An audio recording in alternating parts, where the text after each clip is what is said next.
Баршаңызға сәлем. Бүгін біз сіздермен песочный тестадан жасалған етті бәліш пісіреміз. Рецептін білгіңіз келсе, видеоның соңына дейін көруіңізді өтінемін. Ең алдымен қамырына 2 жұмыртқа керек. Екінші жұмыртқаның сарыуызын бөлек алып аламыз. Кейін бәлішіміздің үстіне жағамыз. Жарты шай қасық тұз салып, араластырамыз. Ертілген 180 грамм маргарин немесе майымызды құямыз. 125 грамм жылы су және де електен өткізілген 500 грамм ұн қосамыз. Қыздар, ұнды асықпай жай-жайдан қосу керек. Әр ұнның өзінің тығыздығына байланысты. Қамырымыз өте қатты болмау керек, жұмсақ болу керек. Ені қанғанша жақсылап илеп, жарты сағатқа жылы жерге үстін жауып қойып қоямыз. Салмасына 500 грамм картоп және де үлкен бір пияз аршып алдым.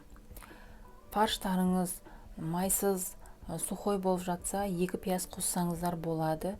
Видеодағыдай картопымызды турап аламыз. Пиязымызды да жіңішке жұқа қылып турағанымыз жақсырақ болады.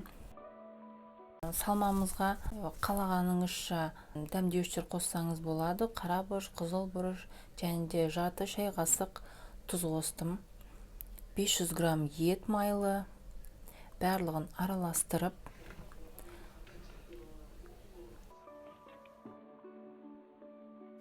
қамырымызды осындай видеодағыдай 3 бөлікке бөлеміз.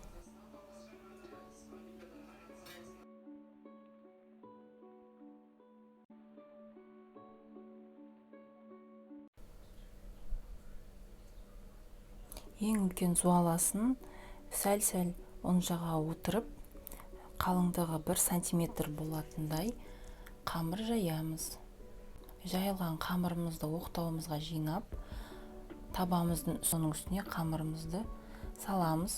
Оның үстіне салмамызды салып, шет-шетін тегістеп, жан-жағына жеткізіп салмамызды.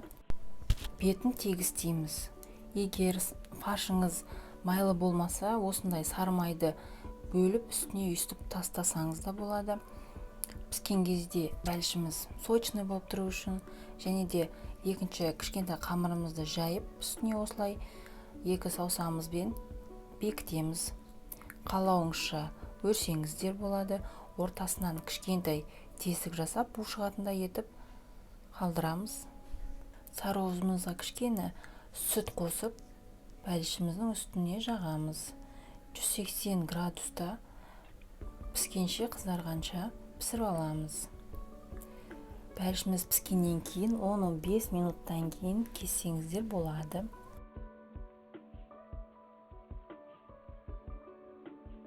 Бәлішіміз сочный, өте дәмді болып піскен.